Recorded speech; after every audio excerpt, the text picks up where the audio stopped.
Okay, so welcome Vanessa again for the third time to Cosentino City Live. I can't believe that it's our final podcast today. It's been such a pleasure to have you with us, and I've really I've loved it. I really loved chatting to you. It's been fantastic. I know it's been great, isn't it? I hope that everyone else has kind of enjoyed listening to you as much as I have, because you're extremely fantastic to talk to, and yeah, as I said, I really enjoyed myself, and obviously with regards to the session so far, we've covered lots of different areas of kind of topics of conversation. Obviously, we've been looking at how coronavirus is going to change people's lives over the next 10 years. And we've covered, in our first session, we covered design and how the design industry is potentially going to adapt. We then went on to technology, which we spoke about last week. And now we're talking about work-life balance. And I think for me, this is the one that I've looked forward to the most. Yeah. And I think it's one that is probably going to be something that absolutely everybody can really relate to, because, you know, coronavirus and the way we're living now and the things that have already changed is going to affect everybody's lives, and it's going to affect everybody's way of living and way of working. So I think it's a really interesting topic, and I've noticed a lot of changes myself in the way I'm doing things. So I suppose with regards to obviously the things we touched on last week with the digital world, do you think that with us living and working in more of a digital world, what effect do you think that will have on people's relationship with nature and spending time outdoors? Well, I've been thinking about this. So many people spend much of their disposable income on exotic, faraway holidays to get to do nothing. So it's sort of like, we'll work hard to earn the money, to not work hard and enjoy. What if we didn't do it? So it's a backward thought there. And I think that we've had, during these last 3 or 4 months of coronavirus lockdown, opportunity to review the way we live our lives and what we want. And as often in those times, it's like when people do something wrong and go to jail, they try to fix things before they die or before they go to jail, or when there's a step change in someone's life. And I think that people have really considered the way they worked and the way they want to live their life for the future during this time. And I think that there's been an absolute change in the way people will return to work, not just the work-life balance, as in working at home and not traveling as much unless it's necessary. And there's a sort of been a snobbery, if you like, a cheap snobbery about if you worked at home, you were regarded as the unprofessional sort of cottage industry, whereas from this, it's been regarded as, oh, I'm working at home today. It doesn't reflect on a company's professionalism at all. It doesn't reflect on an individual's profession. So that sort of slur has evaporated. But I think that importantly, people will learn to rebalance what's important. And I really do think that we used to have written on our butter dish, my grandmother's house, which said, we eat to live, not live to eat. And it was about balance. And I never really understood it as a child, but as I grew up, I really understood that sort of thought process of what you need and what you do. And I think a lot of people have sort of been on a treadmill, whether that's been about being the best, being the biggest, being the most successful, wanting to get through all these different self-imposed goals that really aren't perhaps as necessary as the overall big picture of the achievement, as in we go to work to earn money to live our lives, not and each company needs to achieve their best, and then it's how to do it. But it all has to be done. Just because Wi-Fi and digital technology allows us to do things in a second, it doesn't mean that we as human beings have to react in the same way, and I think we all were. And so I think now we're going to say, I'll do that, and I'll do it by next Wednesday. And there's been much more, and we're forced to adapt that slowing down in human nature based upon the way we're returning to work and socializing, etc. You know, and this weekend when the pubs reopened and bars and restaurants, and people were formally allowed on Independence Day to go out across the UK, or England anyway, and party, if you like. They were told to do it at a social distance. They didn't. But I noticed that if you go to a pub, the pub, instead of going to the counter, they will come to you and serve you. So if you go to a shopping mall, you have to queue to go into the shop. So everything has been slowed down. And I think that will also happen in the way that we work. And I think that will have an effect on the way we live in terms of how we are in our homes and how we are outside of the home. And I think that includes the things that we've enjoyed, that we've noticed, that we didn't have time to notice before. And that will be things like nature outside. And, you know, we'll notice the seasons. I think it's one of the things that in the UK we have that perhaps other countries like, or states like Florida and other states, when it's sunny all year round, that those sort of countries and states don't have. And we've always had spring, summer, autumn, winter. And I think we'll notice the weather and those seasons and things and change and life at a slower pace because of this. I really do think it will change the way people behave. Absolutely. And it's actually it's incredible to see how quickly the world has actually adapted. If you know, if someone had told me back in February or January this year that you'd have to queue to go to the supermarket, I mean, I just wouldn't have believed it. But people have just kind of, it's almost like by the click of a finger, people have changed their way of living. They've changed the way that they're doing things. And as you said, people have slowed down, and I think people are already benefiting from that. And I think that's a really interesting point you make as well. People are actually going to recognise that there are different seasons within the year, because they just seem to fly by, don't they? Normally, especially if you're myself, I live in London, which is just such a fast-paced city that, you know, it goes from one month to the next within a blink of an eye. So I think you're absolutely right. And I think people's way of living and working is going to massively, you know, slow down, which I think is for the better. And so, and sorry, just going back to, you know, people working from home a lot more, the potential of there being a 4-day potential working week. Do you think that people working from home more frequently, do you think that that's going to have a positive or a negative effect on sustainability? I think there are obviously lots of things that are included in this question. And obviously, people aren't going to be travelling as much into work, which could be a positive.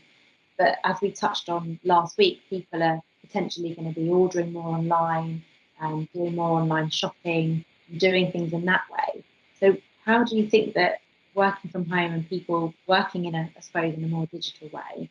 I think that we have to think about the way we socialise as a race, locally and within our work environment as well, in a different way. Because remember, you know, I was brought up in Dorset, and when I moved to London, I found the step change really difficult, because people in Dorset just spoke to you as if they'd known you all your life. You're just very friendly to everyone else. Whereas when I moved to London, I realised very quickly that you didn't talk to people you didn't know, or they thought you were a crank or a nut, you know. So I think there'll be a change in that. If people are working at home, it can very, very quickly become an isolated um, unit. And people, you know, we are by nature, human beings need to be friends and socialize with other people. And if we don't get that balance right, and I really think that we didn't in the past decade, I think that we spent more time on our devices than we did chatting to our friends. I think it's a matter of how will we regenerate, how we create friendships. Will it be through work? Will it be through other different things? Will it be locally? And so there's an absolute opportunity for businesses to I think, adopt different types of social environments to help put that feel good factor back into people. So at the end of the working day, if you divide the 24 hours into what it should be 8 hours of work, 8 hours of sleep, and 8 hours of leisure, the 8 hours of leisure, I don't think we did that right. And I don't think that because of that, we didn't sleep properly and we didn't work properly. So we need to readjust our working day and we need to recreate the way we socialize. I mean, just even taking the way that the digital world has brought around how people meet each other through apps and online, um, you know, there's nothing wrong with that, but there's nothing better than interacting with people. And if you can, we can start to create, small groups in local environments to do things. Then I think that people will be happier. And I think that's the bit that's been missing. There hasn't been that human interaction. And so I see it as a great opportunity for companies to start doing things like, I don't know, the sports team, or whenever I've done things at the end of a big event, if I've taken my team out to do bowling or um, cocktail mixing or something, whatever we've done as a group, it's been such fun that we weren't really, we didn't really know each other socially. We only knew each other across a desk for what we each did, and it was always really well received, and I think it's why something like not necessarily within the company, but within industry sectors, if we can learn to socialize in different ways more, that would really be, I think, a great opportunity to create and improve business in different ways. But I think that it's something that we haven't done very well as humans by working at home. Yeah, yeah, absolutely. I mean, even on a social side, even before coronavirus, I would see people out in a restaurant celebrating a friend's birthday, and instead of actually being kind of present in that moment, enjoying your time with your friends, they're on their phones, they're videoing, and it's funny because I mean I'm guilty of it as well, and I'm sure lots of people are guilty of doing the same, but we just don't realise we're doing it because we're so used to using devices and using phones and using Instagram and other social media platforms and kind of I suppose sharing our life, but we're actually not enjoying social media. The fact that we just don't seem to be able to kind of tear ourselves away from it, I suppose. Every single moment we have, I mean, I'm definitely guilty of doing that. The second even if I'm watching something on the TV and there's an advert break, the first thing I do is go and grab my phone and check and go through Instagram or whatever. And yeah, I mean, it just doesn't, it's not really how I'd like to kind of live my life going forward. And I think a lot of people, being able to have the time to have stopped during this kind of lockdown period, I think people will be reflecting on what's most important, and hopefully that those habits will kind of change. Yeah. I think it's just literally done exactly that. It's out of bad comes something good. It's given us all time to pause, and Yeah. I do think that I've made a conscious effort to do less postings on social media, and I think that the responses have actually probably been stronger because then you're suddenly there. And I said to our social media team, reduce everything by 50% because nobody wants to see so much of it. I mean, already I see a step change on the social media platforms. Everyone's sort of like, right, we're back at work, where everyone, but I think that will need at some stage over the next year or so to settle down as well, because I think that the social media has totally taken over our lives in a non or unhealthy way. It's non-productive to be constantly looking at Twitter, Instagram, Pinterest, and everything, especially when we're actually with our friends and family and socializing. So I've sort of stopped it. I've stopped it a lot because I think no, it's taking over my life, and I'm not actually even very often. I'm not even saying anything that's of very much interest. It just becomes almost um, addictive, like gambling or something. And really, I think we've so many of us have adjusted to the fact that we don't need to do so much. No, no. And also social media can have a big impact on people's mental health and their well-being as well, because especially on certain platforms, there's people posting about their lavish lifestyles, and there's lots of people looking at that thinking, well, I don't have that. And I think that's another reason why people may want to take a step away from it as well, because obviously mental health is a big focus for a lot of people at the moment, and a lot of companies, a lot of businesses are focusing on it as well. And I think it can have a detrimental effect on some people. Yeah. We had our digital company, our phone company, in this week just to measure the download time of our speeds, etc. And they told me that that digital technology will all disappear over the next 2 or 3 years because everything will be done on Wi-Fi. So I hadn't really made that connection that they were not one and the same. I always thought that. Well, Yeah, no, I agree. I wouldn't have seen the difference. yeah. So that has been that's quite interesting because it means that our phones will all be run across Wi-Fi. Our TV, if you like, our TV channels will be streamed through Wi-Fi, Mhm. radio, music, Wi-Fi. So it's the Wi-Fi that is the big thing rather than the digital. As the digital was the platform that we used that's got us on there, and that's what COVID has done. It's actually moved us off of this sort of existing original platform of working in an office, working on a computer, and writing letters and reading books to doing everything basically on Wi-Fi. Mm-hmm. But I suppose it ties in with people being able to work more flexibly and working from home, or being able to work from a kind of a hub, like we work, for example. It allows for that flexibility, doesn't it? And it allows for companies to be a lot more flexible with, how they're going to be allowing their staff to work, etc. I suppose, as we touched on before, it potentially means that a lot of companies are going to downsize their office spaces, or perhaps partner up with other companies and share spaces. There's going to be lots more potential kind of shared areas, where people can work remotely from there.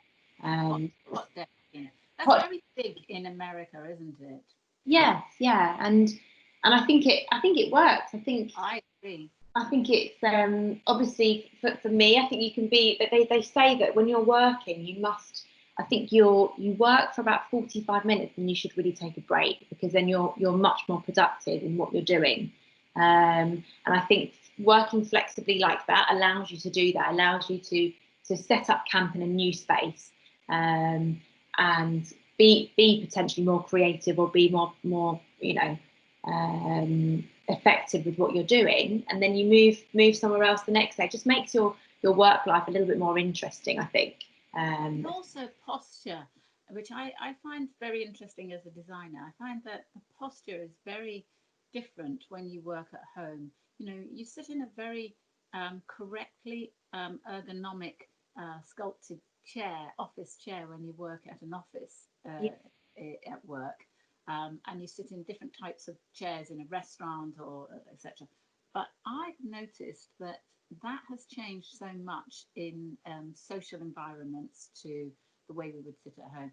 So, for example, if you look at cafes, um, it used to be an upright square table with four legs and two chairs or four chairs around it, and everyone sat, upright with their cups of coffee and had their conversation. Now it's a more of a lounge environment with armchairs and sofas and laid back, and people put their feet on the table. It's a very different way of life, and I think that that type of lifestyle, in the way that we, our body language, if you like, is the way that we are working at home, which it might be one of the reasons that we also like the environment of working at home. No one's judging us, no one's looking at us. No. No one, and we don't have to sit upright. We can sit how we like. We can look upright. Yeah, and people being more kind of physically comfortable may help to actually kind of be more productive in their work as well, I suppose. Yes. And with regards to kind of working from home and making sure we're kind of making the right balance and getting the balance correct, how do you strike the right balance in your kind of day-to-day working life? How do you get the right balance of kind of working efficiently but then also taking enough time out? Well, I've always been an early bird. I've never been able to stay awake at night, and I don't like night. I'm not a night life person, so I might get up at 5 a.m. is my sort of normal work day, and I'll do a couple of hours doing the emails that came in overnight, and maybe I'll draft if I've got to write a report or draft of documents. That's when I do it, when I'm alert. There's no noise, no telephones, no one's calling or making a noise. It's just calm. And then when I've done that, I then go for a run or a walk. I do 3 miles roughly every day, and then I come back, get ready, and then I start. And those gaps in between are quite good, because by the time I get to the office for 10 o'clock, we've always started at 10. I do flexi hour. And by the time I get to the office, I've already done a day's work. I've done a good few hours. And then I'm able to listen to other people and deal with their issues, sign stuff off for other people. And I do like that sort of work stop. But I aim to finish at 7 o'clock is an ideal stop. I shouldn't really work, and I try not to work beyond 7 p.m. because that's already a long day, and I always think, that if I'm doing, 12 or 14 hours a day, although I'm taking, an hour or an hour and a half out of that for my run and walk, etc., I'm still doing what I think is a full day, and I try to keep that balance during the daytime. I don't really stop for do get up and move around the office to different people, and I go, in and out of the kitchen and bits and pieces. So I do stop, but I've tried specifically now during the lockdown to give myself a 7 p.m. sign off. That's sort of wine time somewhere, isn't it? Absolutely. Because otherwise, you would just continue working, and that a lot of people's work, it never finishes. You can never be completely finished. And I think having a designated start time and end time helps you manage what you need to get done for that day, but also know that there is an end to this, and I can relax, from 7 o'clock, and that's then my time. And I think it's really important that people do that, and I think people will definitely do that. I agree, and I sort of prioritize, and I sort of tell all my team to do this. So we, the first half an hour is responding to all of their emails, and then after that, it's addressing all the things that are flagged, that are prioritized, that you must get done, and then you go on. So by sort of late morning or early afternoon, you then go on to do the chore, if you like, of the day, or the project that you're working on. But you can then, that's not time dated, it's not time stamped that you have to finish it, so you can then stop. Whereas years ago I didn't do that. I just kept doing things. I must finish this, I must finish that. Whereas if you actually adopt something in a mid-afternoon that isn't necessarily important to finish that day, and it's going to be a long-term project, you have an absolute reason to stop on time. And I think that's an important note to self to set your day clock out as. Definitely. So you would start with your kind of priority stuff that needs to be done, that has almost like a time limit, and then save the afternoon for kind of longer standing things. I think that makes absolute sense. And I think I've what you've said sounds really familiar, because I think I've done that or been doing that, but not really realised that I'm doing it. Normally I would start with emails and things that kind of instantly need to be completed, and then save the designing or the things that take a little bit longer for the afternoon. And yeah, it works, because as you say, you can say, well, I'm going to finish at 7, because nothing needs to be sent over to anybody, or there's no deadline in place. So that's really important. Also, tagging things and going back to them the next day, it means that people still get a response within 24 hours. Yeah. You also have time to consider a response, and it's not just you read the email and click, click, click, send, because afterwards actually I should have said this, and another email has to go.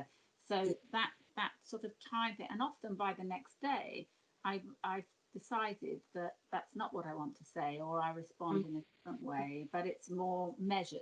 And so I think again it's about consideration, time, and not pushing ourselves to do things in a way that's not necessarily important at that moment. Yeah, absolutely. And with that, do you think that going forward, do you think that companies should take on a bit more responsibility to support the well-being and the work-life balance of their staff?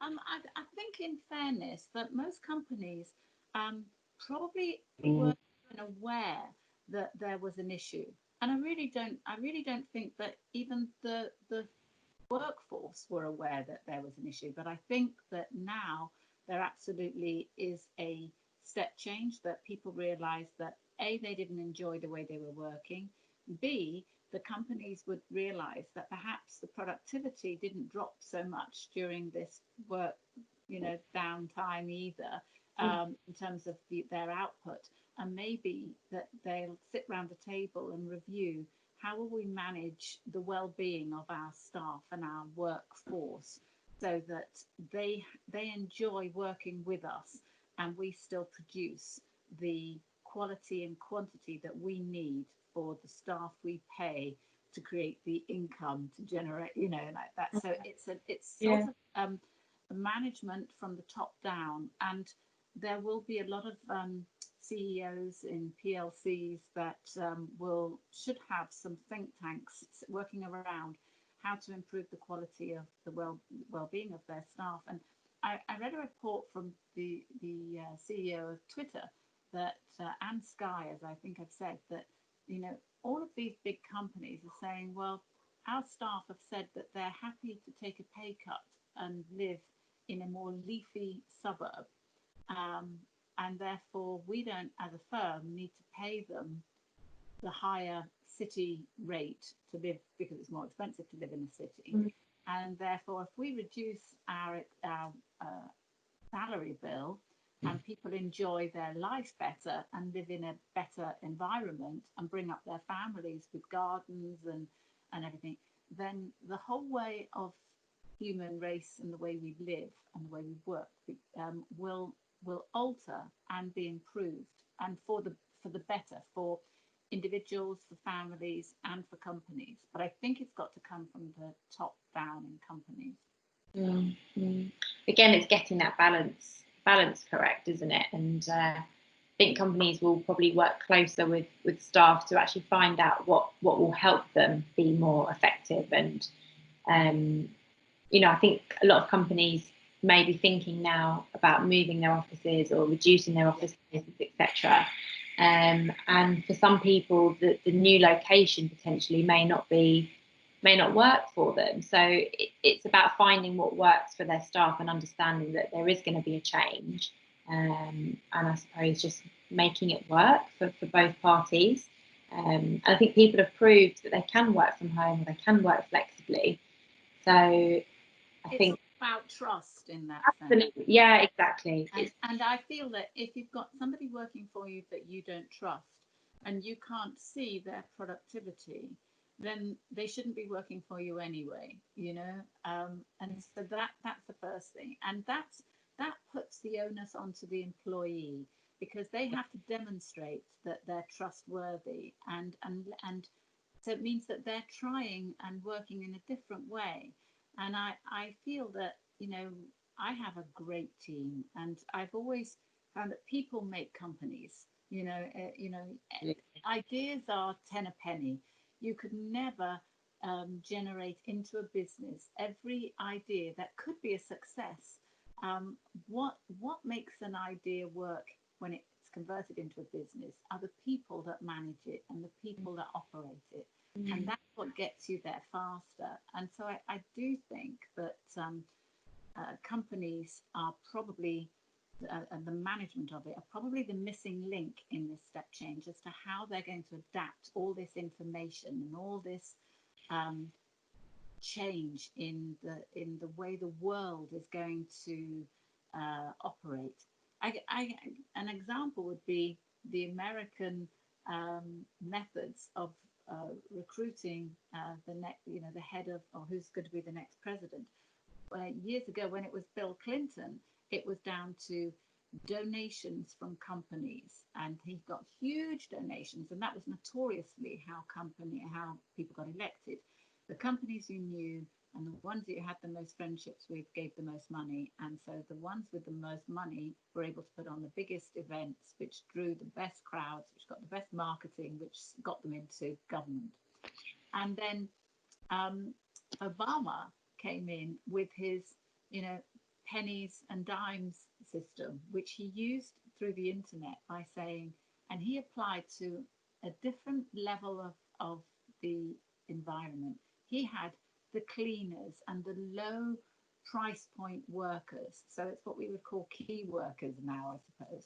And they would go online and donate $1. And so government had never collected money like that before, but he collected so much more by getting those dollar donations than getting the multi-million-pound donations. And Hillary Clinton suddenly realized that she was running against him, and Bill Clinton went to see Obama and said, Hillary's losing face and might go bankrupt. Would you work with her?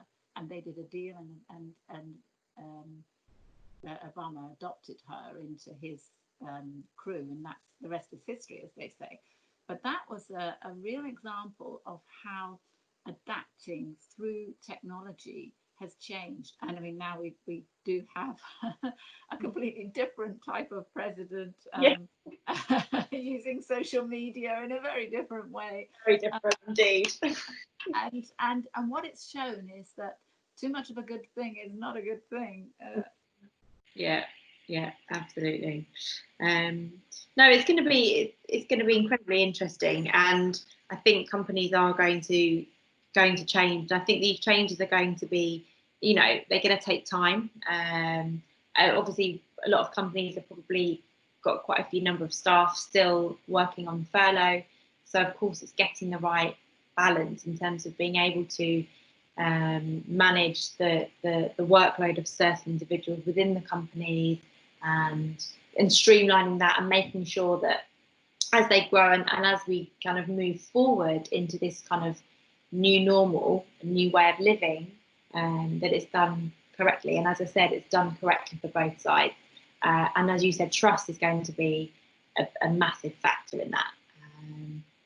And I think that also because we're going to have to learn to be patient. We're going, if you go to a restaurant or a bar or a club, you're going to have to wait to be served. You can't go to the bar and buy a drink. They will come and serve you because of the social distancing. And when I went to the shops on Saturday, I noticed that you had to queue outside every shop to go in, there was, the social distancing, and I thought, well, it will take so much longer, and the pleasure of that has gone out. But actually, we'll get used to waiting, and Yeah, that's something that we haven't done. So again, it's something that we'll just do everything at a slower pace, but we'll do less of it, and we'll be more efficient at it, and we'll probably end up being a better generation for it. definitely. Yeah, because I suppose now people will only go shopping and go to shops if they really need something. They're less likely at the moment, obviously that this will change, but they're less likely at the moment to go shopping for a kind of social Yes. outing. Um, I hope that changes because I absolutely love, me and my mum always go out shopping on a social side. We go for some lunch and we have a lovely time. And she's absolutely devastated that we can't do that, and she's very upset. But I think it will obviously get back to that. But I think at the moment, people will only really go if they need to. Yes. And even that, as you say, that what you've described is that the social interaction of doing something Yeah, together. It's not necessarily the outcome of, you didn't go out to buy a certain item and then come home with it. You actually wanted to go and spend time together, and you did that by doing something. And that's something that I think we probably need to address in business, in the way that, where the retail world is changing because the high streets are changing. um, there's lots of mechanisms within this um, sort of COVID change, if you like. It's altering the way that people react. If there's less people working in offices and showrooms and shops, there'll be less foot traffic on the streets, doing less socializing in bars and restaurants and theatres and things. So a whole percentage of foot traffic won't exist if they work from home, which is why we need to build smaller little hubs of social environments in local residential areas. I mean, I'm sure that in many neighborhoods, people don't know, couldn't name three neighbors. That's yeah, terrible, funny way, isn't it? yeah, absolutely. I mean, I, my next door neighbour on the right hand side, she's been there for about 6 months now, and we've never seen each other. It's crazy. We just never seem to bump into each other. And I live in a block of flats, and when we first moved in, I just didn't see anybody. For about six or 7 months. So I think you're right. I think people are not as engaged anymore with who they're living next door to. I remember when I lived in a house when I was married, and I lived in my house. It Yeah. was when we first moved in, the neighbours came and knocked on my door and introduced themselves, and it was so nice. And Oh, there yeah. was a little thing at that stage, and I just thought, well, this is lovely. And then at Christmas, one of the neighbours held a party and invited all the neighbours in. And over the years, we sort of got into a rhythm where Christmas Day we went for drinks to one neighbour in the morning for an hour, and then on Burns night we went to another neighbour. In the summer, I had the summer parties. We had a very small community within the city. Slowly, it all fell apart. Everyone got divorced, as they will do, and move away. And when I moved into the home where I am now, I can honestly say that I don't know anybody from in terms of neighbours. I haven't, exactly as you just said, I haven't met anyone. I haven't even seen anyone. That's terrible. It's it's strange. It's very strange. I mean, I know obviously I think living in a flat, you would assume, or in a block, you would assume that you'd bump into more people, and Yes. which you do, but not really for long enough to build up a really strong relationship with them. And it seems to be socially unacceptable to Yeah, not acknowledge a good morning or hello to somebody if you've seen them once or twice. If you were to say to somebody that you do not know in London, certainly in London, if you were to say good morning or hi to somebody and you don't know them, they probably wouldn't speak back, or they probably think you were a crank, and that's a shame. So I think that maybe during this COVID, when people did start to acknowledge each other, there's that would be a good thing, that in terms of human interaction. And people, I found that people went out to walk and went to the park more. I noticed the park where I run was so much more busier during COVID, so much more busy. Yeah. And so people have used open space and sort of engaged more with that social distance. When I walked through the park on Friday, I noticed so many groups sat around. It was a lovely sunny day, and I thought, this is how life should be, isn't it? Some of Yeah. those people would still be sat there with their computers or a book, and they're still working, but they're doing it in the sunshine, which is nice. Yeah, exactly. One thing that you just reminded me of, actually, in terms of, you know, people's interaction with one another, with the use of now kind of face coverings and face masks. When you're out and about now, if you're, you know, getting on transport or whatever, you have to wear a mask. It's incredibly difficult to engage with anybody. I mean, obviously, especially in London, as you say, people don't tend to talk to one another unless they know you. But even now, you know, you couldn't even smile at somebody across No, the way, because your face is just you just totally. hide now. It's very interesting. I hadn't thought about it like that, but it's very much like the yashmak style, where you just see the eyes of Yeah, the yeah, Arabic way. And but yes, I found that when I went to the supermarket with my mask on, I thought, oh, this is hot, and I can't bear it. But you know, it sort of takes away your identity, doesn't it? it does, absolutely. And yeah, it's uncomfortable. And I think for me, before I kind of, as I started emerging back out of lockdown, when I was at home in my little bubble, I think a lot of people will feel the same. We know that obviously you have to wear face masks when you get on the underground or you go to shops and supermarkets, etc. But people haven't actually lived it, and now people are living it on a more regular basis, and they're having to do these things, and it's strange, it's uncomfortable, but it's also, as you say, it is taking away your identity, and it is a lot more difficult to engage and interact with other people, and people will just avoid it now, maybe because it's more difficult. So people will just think, oh, it's just a little bit too awkward, I just won't bother, and I worry where that will go. But I hope that, I hope that we don't have to wear face coverings I forever. think So probably it's the temporary. thing out of all of it, that's probably the worst outcome, is that we're all covered behind masks, because it's Yeah, very disconnecting. We're not engaging with people yeah, in the way we would.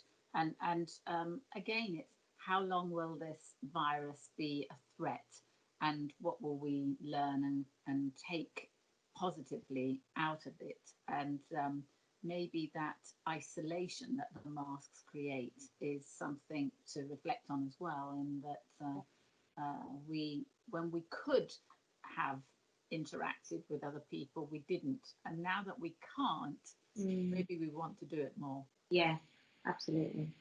And just to finish off, obviously we've discussed about kind of people's new working patterns, and I think we've come to the agreement that flexible working is going to become more common practice. A lot of people are going to be doing it more and more often. Often, do you think people will appreciate the social interaction at work more when they do go in, or do you think people are going to avoid that?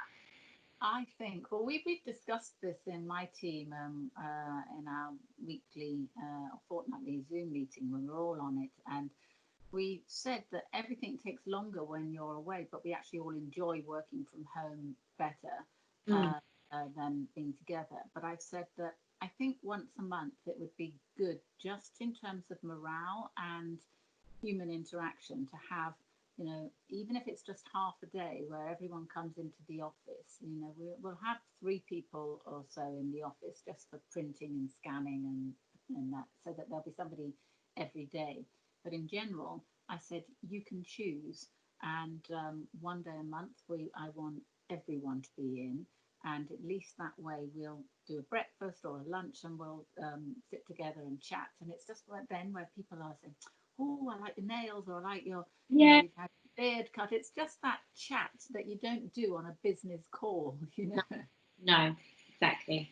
Yeah, and I suppose it reminds people that they are actually part of a wider team, and makes people probably feel more connected, for sure.